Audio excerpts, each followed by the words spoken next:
It's rejected, actually. It's a nonsense idea. In general, we reject sex life for personal sense gratification. And that's what being gay is all about. There's no higher purpose to it. So, no, we don't recognize gay marriage. We don't accept it either. The only option for a gay person is to be celibate. But in our experience, we find they have a lot of problems with maintaining celibacy.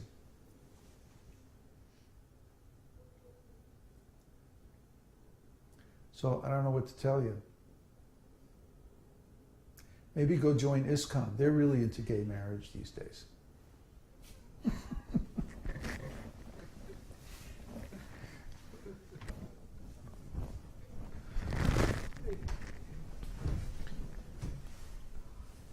How does one maintain celibacy? Oh, we just talked about all of that. Weren't you paying attention? You have to have a higher desire. You have to have a higher consciousness. If you have a desire for Krishna, then maintaining celibacy is easy, because you wouldn't have any desire for material sex life. Material sex life is icky. I mean, there's diseases and it's wasteful. Oh, it's nasty. It's just a waste of energy, waste of time. If you have any intelligence, you can see like that. Most people in these days, they don't have any intelligence. They're called maya pakrita jnana. It means their intelligence is stolen by illusion. Any knowledge they have, it actually is useless, because it only gets them in deeper and deeper attachment to the material world.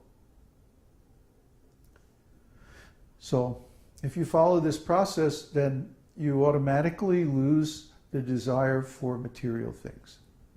Material things are temporary, and they're always imperfect. Why would you want something temporary and imperfect if you can have something that's eternal and perfect?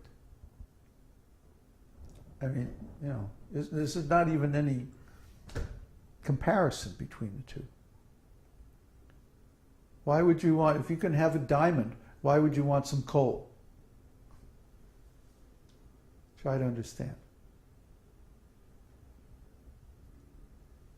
Any more questions? It's a comment from Rachana Day. Okay. What's that? Your mic.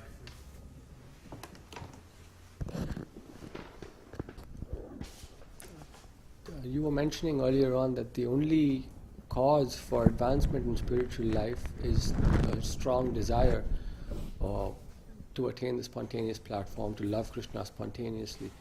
Mm-hmm. And I remember a couple of months ago over lunch we were talking, and Kanai was saying, Krishna says, surrender everything into me and I will, and then basically become self-realized. And he was saying, well, I've, as far as I can tell, I've surrendered everything. What's missing? Who was saying? Kanai was saying, over lunch a couple of months ago, So all of us here and so many students on the forum, everyone thinks that, we do have a very strong desire for Krishna, but we're not self-realized yet. And what is missing? Is that desire not strong enough, or is it not pure desire? And how do we purify that desire? That's another one of those questions. How do you purify your desire? Well, how do you wash your face? I mean, how do you purify your desire?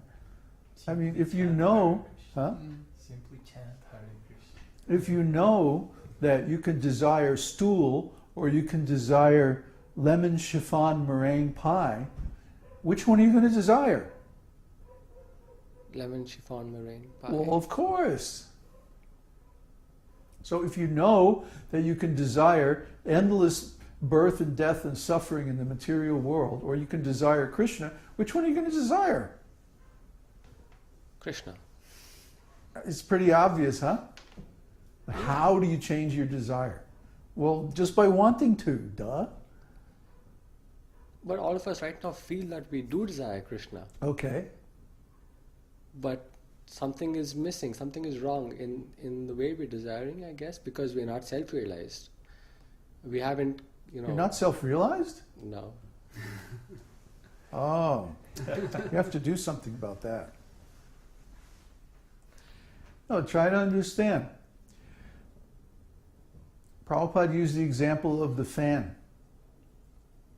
The fan is going, and then you unplug it or you turn it off.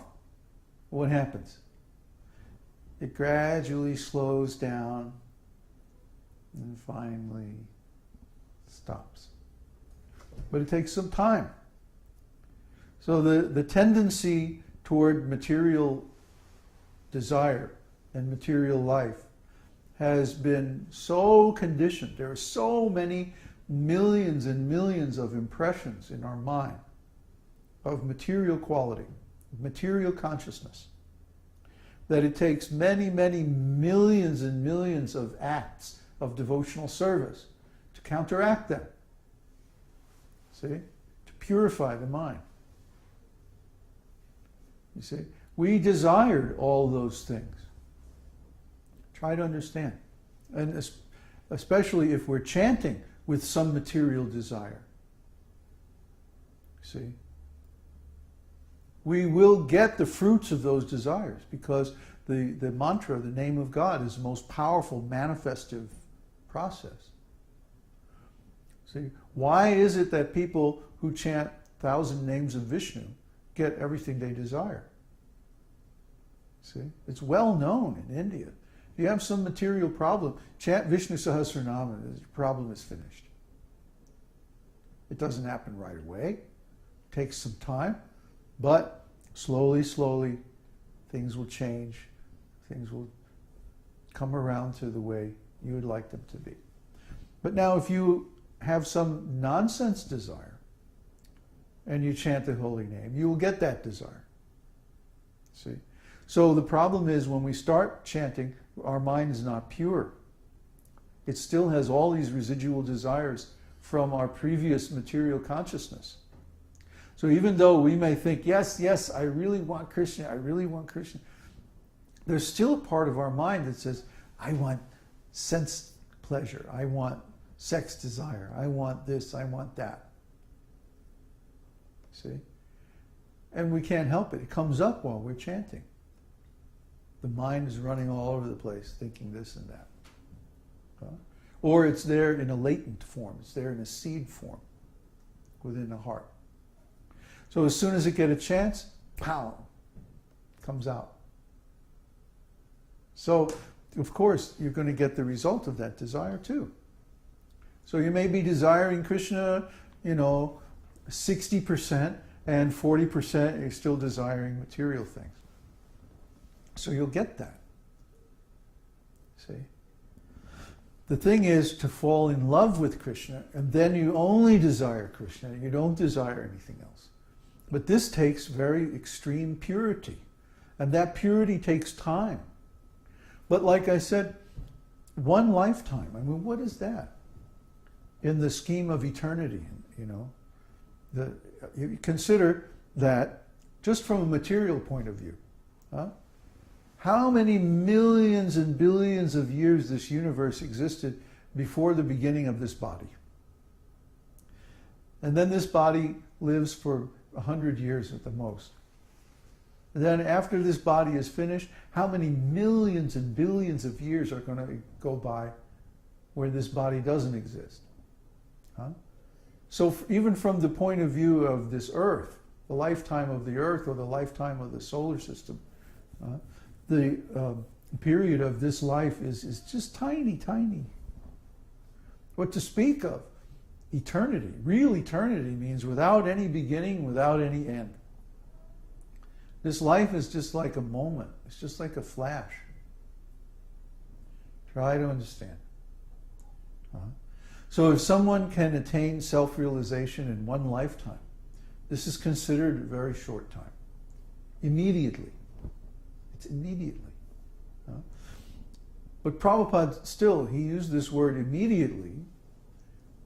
And this is my experience too, that when When you chant the holy name purely, Krishna responds like very quickly. Within a few days, within a few hours. Huh?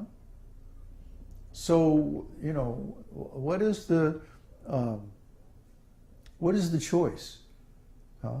We can spend a whole lifetime cultivating spiritual consciousness and making serious advancement. Even if we don't attain the ultimate complete self-realization, we can make a lot of advancement in this lifetime simply by following regulative principles, chanting the holy name, and doing the process that's given in the scriptures. So what's the alternative? To stay in the material world and sign up for another lifetime of birth, death, old age, and disease? That's not much of a choice. So really, what's the choice, If you look at it like that. Yeah, it's difficult. Yeah, it takes a long time. Yeah, it requires a lot of effort. But anything